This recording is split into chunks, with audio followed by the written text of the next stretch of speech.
All right, we're going to hopefully have a little bit of fun today, give you a lot of information and talk about why there's a lot of prediction that end of second quarter and beginning and into third quarter and into fourth quarter, we should have a very, very healthy, strong market.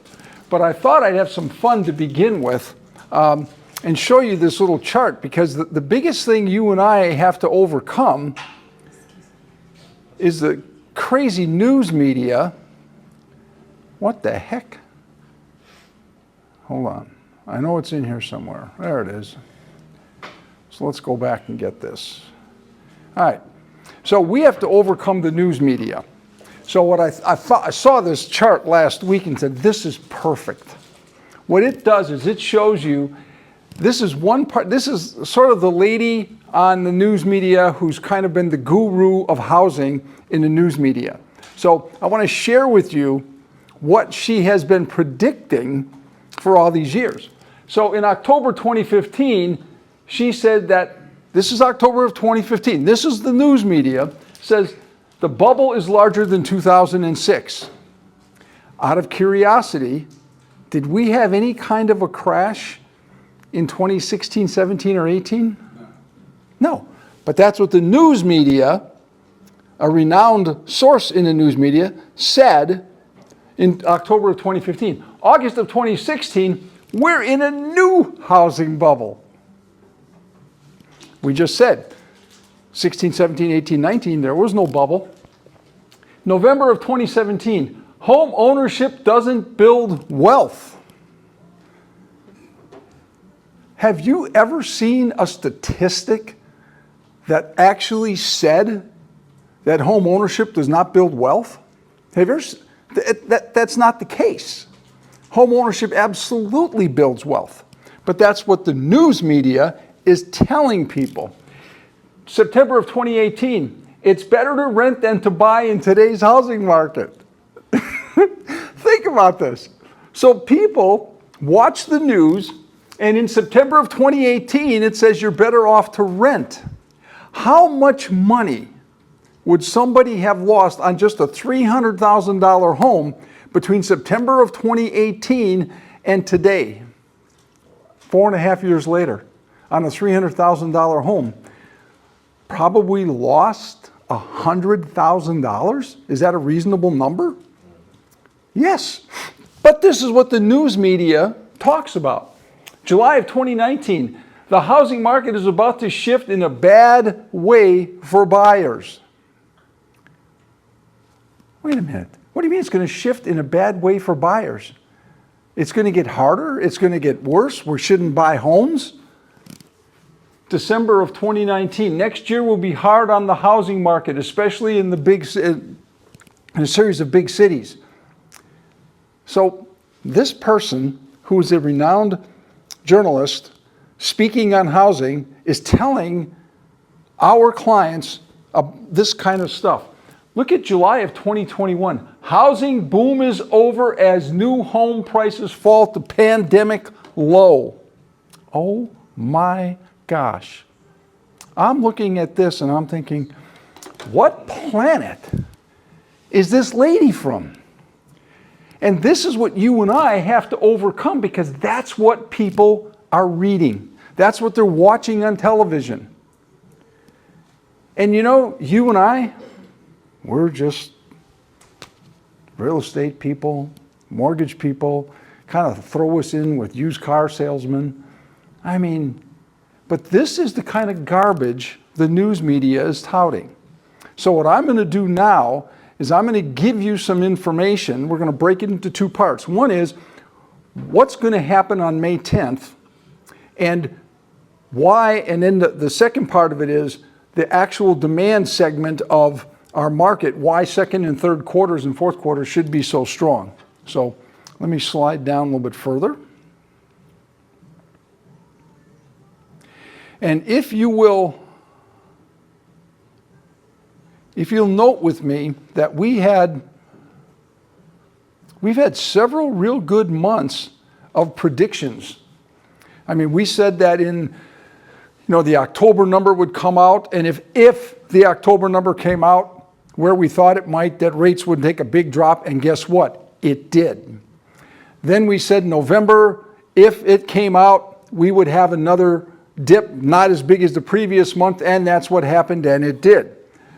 December and January's, everything's been coming down, and as a result, inflation, interest rates follow inflation, interest rates have gone down. Now, there have been a little bit of blurbs here and there that goes on, but let me show you what's going to make such a big difference for us in coming months. So, this is giving you year over year numbers. This is important. So, if you look here, this is what it was a year ago. This is where it is this year. Look at October, November, December. That's why we've seen the drops. Not only did inflation come down, but the year over year number, when you look at this, look at that. Look at how big that difference is. And what's happening, take a look, and I've been saying May 10th, okay? So look at this. Look where we're at. We're down here. Everything is pointing toward it coming down or staying. Worst case is staying here. It's probably going to go down even further. But look at this. Look at this, look at this. This is a year ago. When the new dynamic starts, it's going to be down here.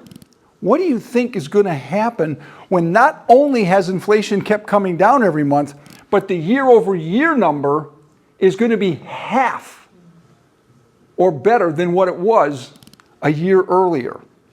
It's going to drive rates down. And the start of that is going to be when they announce the April numbers, which will be on May 10th. So on May 10th, they're going to announce the April numbers. Should those April numbers come in where we're expecting them to, we are going to be less than half of where we were at a year ago. So we're going to have a dual combination. We're going to have inflation coming down, and year over year number is going to be 50% of what it was before.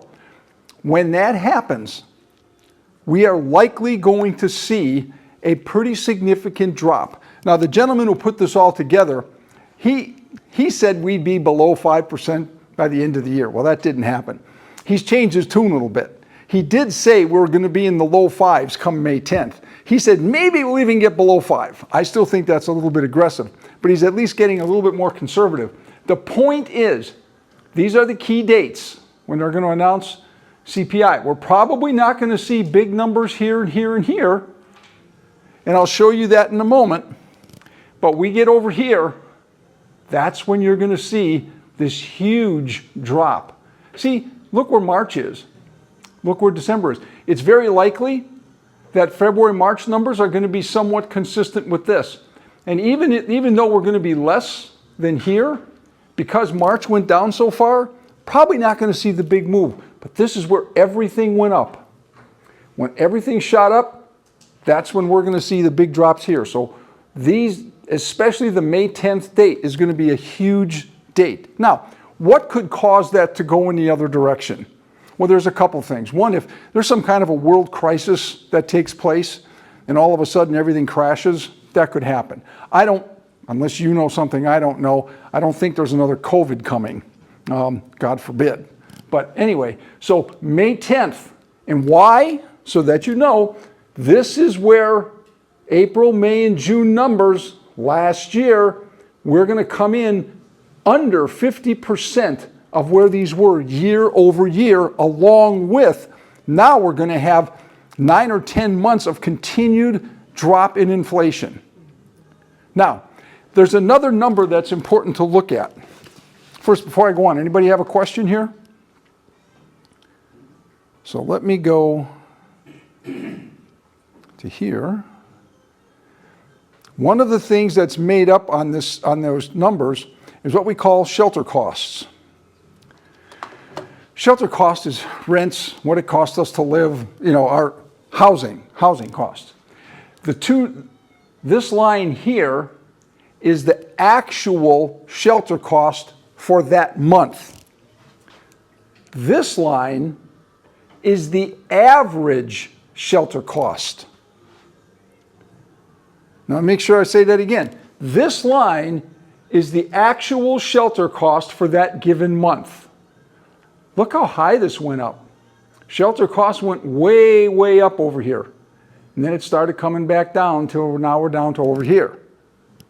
And that was driven by a lot of things, driven by housing prices going up, driven by interest rates going up, driven by rents skyrocketing. Shelter costs went up. But now shelter costs are down here. And this number is likely going to continue to go down just a little bit, especially as interest rates come down. And the rental market is not going up at the 18 to 20%. It's actually down. It's still in double digits, but it's not as high. So this number is going to continue to come down. What is this number? This is the average of the last 12 months. And here's what's going to happen. Because of this peak and this starts dropping, this number is going to start coming back down. By the time we get to May, the talk is this number should be down below 5% and very likely approaching 4%. When shelter costs go down that far, which they will, absolutely, because you can see what's happening.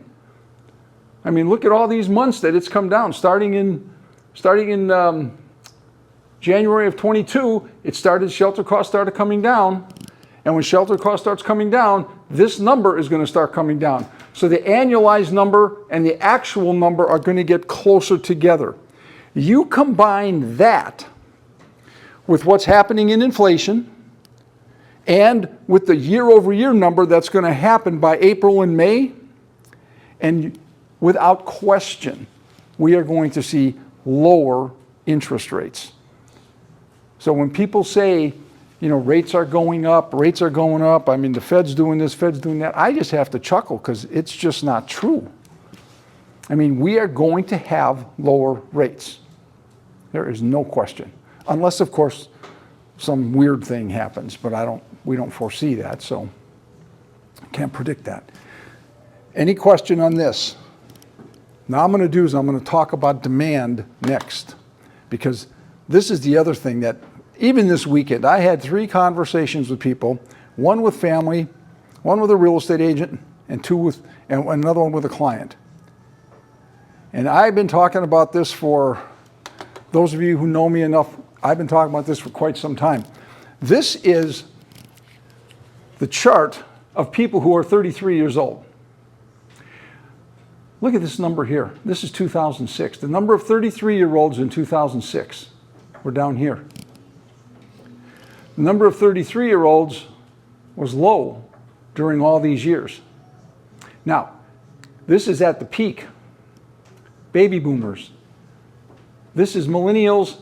This is the other part of millennials, the older Gen Zs and the younger millennials. This is all, look at this chart.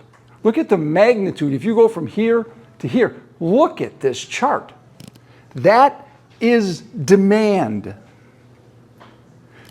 Someone says, well, demand's going to go away. Okay, what's going to happen with all these people?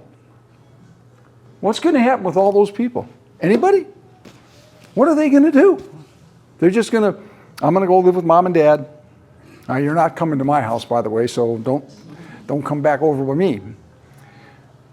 But this is critical because this is our demand. And look at the magnitude of this demand. Look, even baby boomers, you've got a few years here, but look at this. We've got sustained demand for an extended period of time. People just don't see that. Now, where are a lot of these people today? Renting. What's that? Renting. And where else are they? You're right, they're renting. But why aren't they buying? Waiting on rates to come down. They're waiting for rates to come down. They're listening to the news media and waiting for rates to come down. And I'm going to do this thing for Bill this afternoon. He'll be able to show people, like you saw a few months ago, where waiting, what the cost of waiting is for rates to come down. And I'll make it practical for today. So, I mean, demand is gigantic. It's not going to change. What age group are those? What's that? What age group are those? Right. Well, this millennials, this represents the number of 33-year-olds in these years. Right now. Right now, yes. So this is not going away, folks. And I think I mentioned this last week. Here's the interesting thing about baby boomers. Usually this group of people, when they get to a certain age, they kind of slow down buying. That has not happened with the baby boomers. I think the baby boomers have just all of a sudden decided we're going to buy more. I'm in that group, so I can say that. We're going to either sell the house and buy something smaller, or we're going to go out and get a second and third home. And that's what baby boomers are doing. So instead of them coming out of the market, they're getting into the market at a higher pace than any generation before them. Combine that with the number of new people ready to buy houses, which I'm going to show you in a moment, and demand is high. But a lot of that demand is sitting on the fence. You mentioned, Jeff, that they're renting. They are. They're sitting on the fence waiting for rates to come down. When that happens, look out, market. I mean, we could easily see 2021 all over again, not so much with the increases, but certainly with competition with buying a house. And we're already seeing it. I mean, I had 2 people this weekend that wrote contracts that lost them because there were multiple offers and there were people that paid higher. And both the ones that my clients did were full price. All right, here's an interesting chart. This blue bar represents the number of new households forming in this year. And when you talk about and this line, this gold line, that is the number of homes being completed, builders that they were completing during that year. You wonder why we had a housing bubble? Look at this. The number of new households being formed in 2006 versus the number of homes being completed. And you wonder why there was a crash? Look at this. Started stabilizing now.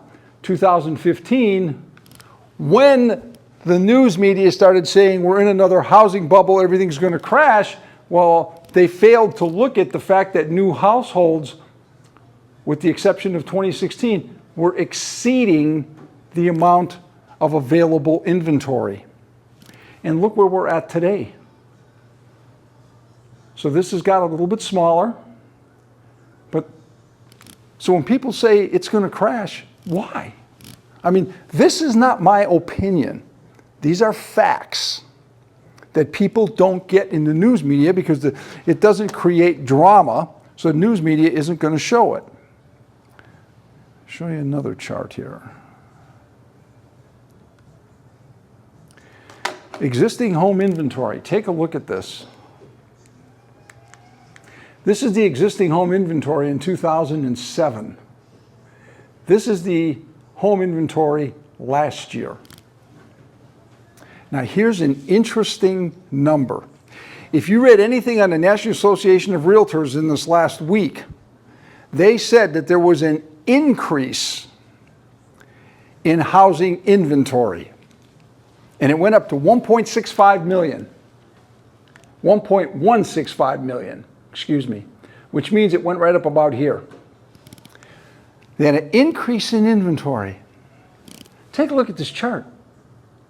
Even if this were up here, what does that say to us about the amount of inventory that we have? If I went back to the slide on demand, where are we really at?